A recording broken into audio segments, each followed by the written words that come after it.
It is one of the biggest cards in the history of boxing. At the top of it, there is an undisputed light heavyweight championship rematch that should be an epic conclusion to a gigantic night of fights. We have heavyweight titles on the line, rising upstarts, basically everything you want in a combat sports card we get this weekend. And it starts early, so we're not going to be watching until 3 in the morning.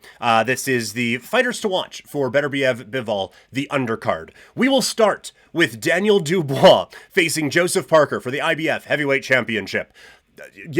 One of the big 4 heavyweight titles is on the line, and we're talking about it in the undercard section. That's how stacked this fight card is. And now, we have voiced our displeasure before with the IBF that the fact that, you have Usyk against Fury for the undisputed heavyweight championship. Usyk doesn't lose, famously, and then fights Fury again, but instead that one is just it's unified, not undisputed. Why? Because the IBF pulled their title out of it for no good goddamn reason, but that means Daniel Dubois has the heavyweight championship right now for them. He is not recognized as a heavyweight champion by almost anyone else, but he is that guy. And so he'll be facing Joseph Parker here. Again, this is a main event on almost any other card. And it is big for Dubois because I would imagine a win here gets him a shot at Oleksandr Usyk for the undisputed heavyweight championship as they go to unify all of these belts one more time. So this is a big fight for Dubois and a bit of a risk too. You're facing Parker, who is coming off of back-to-back pretty high-profile wins over Zhang, who's also on this card. We're not going to get to him today, but he also on this card, and Deontay Wilder, who's a very big name. Parker has won 5 in a row, but I think the opportunity to be on this grand of a stage is very important here for Dubois. He is coming off of a knockout win over Anthony Joshua. He's actually coming off of 3 knockout wins following a loss to Oleksandr Usyk. So it's 3 wins in a row, all of them by knockout, all of them since 2023's loss to Usyk, as we mentioned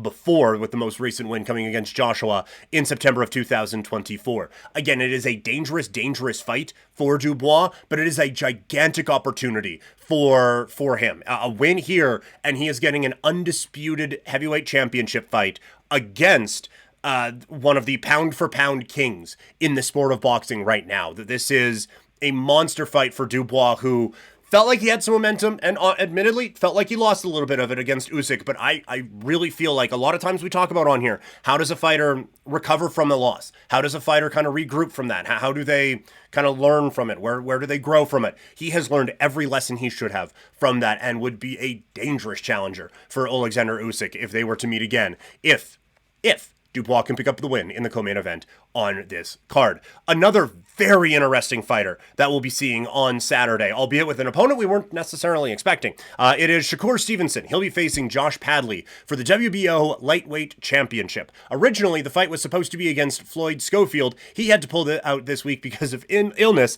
and I kid you not, his father tweeted, "They poisoned my boy." So anytime you have a poisoning allegations, you're gonna make it on the fights to watch list. That's just, pro tip for the kids out there. But this is, so the Schofield fight will happen eventually. It's a lot of you see on the injury reports.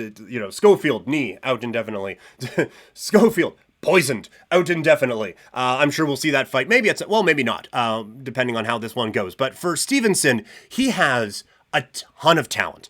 He is so very dangerous.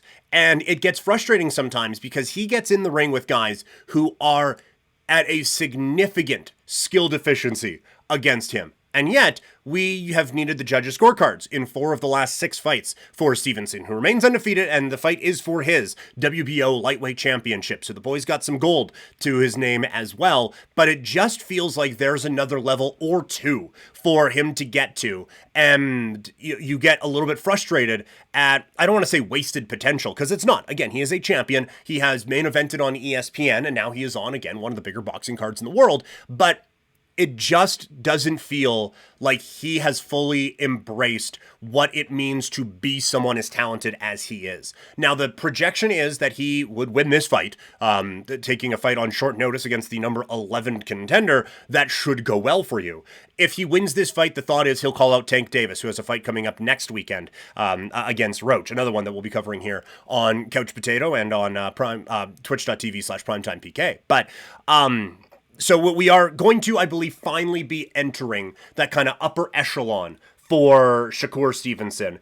It is just a matter of he has all the skills to take advantage of it. Can he put them all together, and can he take it seriously enough? That's going to be something to watch here. I think this is the time for him to really get going and really just put a stamp on a motherfucker on Saturday. But we're not done. Also, we are going to be looking at here Hamza Shiraz taking on Carlos Adames for Adames's WBC Middleweight Championship. Shiraz has won 15 fights in a row by knockout. He's won 21 fights in a row by winning, but 15, the last 15, have come by him going boom, and the other guy going, oh, and then he gets knocked out. Exact depiction. Don't get me for copyright there, folks. But, I mean, I poked myself in the eye doing that. At 25, this is a gigantic step up in competition for him. But it's the time to take the shot. Like we said, 15 knockouts in a row. At some point, you need to step up in competition, right? Adames, he is a champion.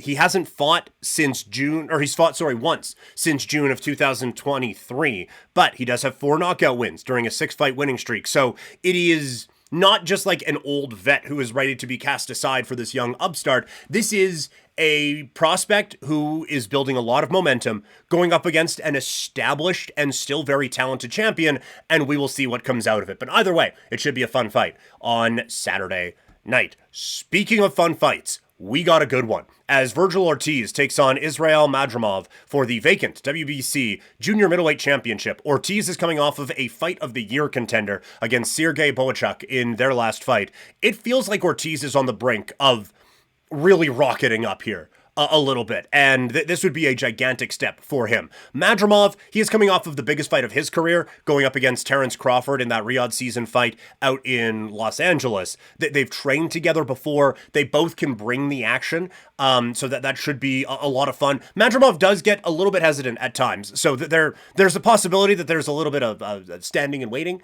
that can happen. And Madrimov, I don't feel like he is on this level personally.